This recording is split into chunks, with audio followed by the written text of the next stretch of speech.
All eyes on the NYPD. For those, you can't see this. But as Justin and Alex spotted early on when I came in this morning at about 5 o'clock, I am wearing a blue jacket because I am honoring the blue. We have to support our police who are under siege, who are under attack. Not just by criminals. 5,400 have been assaulted in the last year by these crazies out in the street. We'll get to that momentarily. John Schell, who was chief of patrol, was on with Sid Rosenberg this morning to discuss the new policies about grooming and the way to properly dress, and I've been at odds with him, and he said this about my disagreement with him.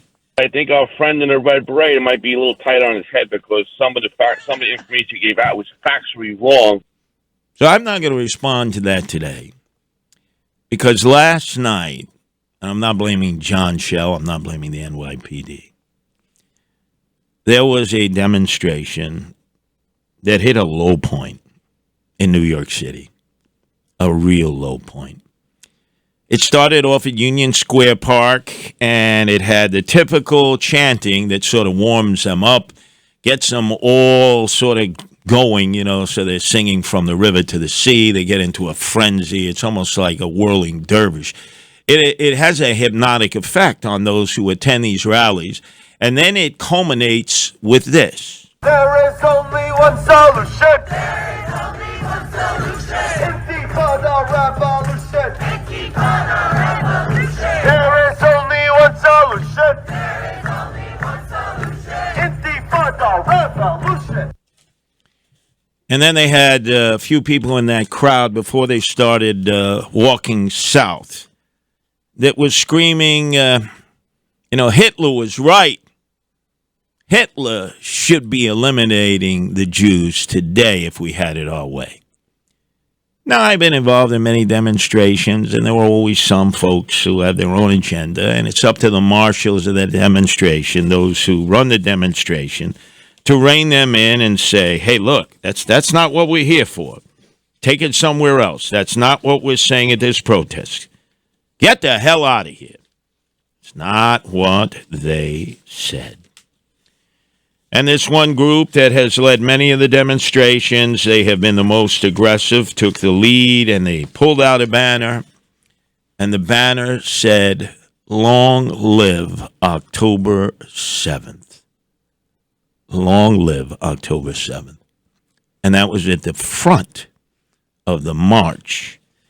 And they were marching down to Wall Street to the Nova Music Festival exhibit that is here temporarily and will be traveling to other cities so that people have an idea of what it was like on October 7th when Hamas, the government in Gaza, sent its terrorists in to slaughter as many Jews as they could in southern Israel.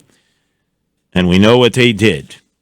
They slit the throats of Jews. They shot them. They burned them. They raped. They pillaged. They just took babies and did ungodly things to them. And then they were screaming, Intifada, Intifada, Intifada. All right. In America, you have that right of free speech. But they were not blocked from going to the lip of that very exhibition that honors those dead, those murdered, those kidnapped, those hostages, and gives people an idea of what it was like. They weren't frozen out by the police. You want an answer?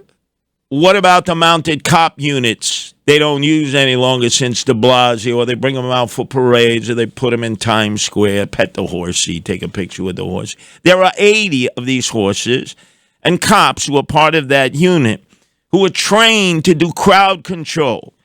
I saw them in 1988 handle the Tompkins Square Park riots right across the street from where I lived in the Lower East Side. The anarchists were there.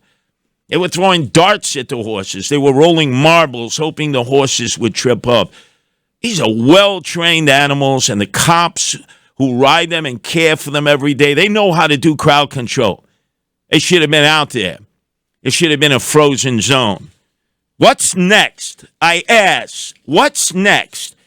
Are they going to go to the Holocaust Museum a few blocks away and start throwing smoke bombs and advocating death to Israel, death to the United States, and Hitler should have finished the job?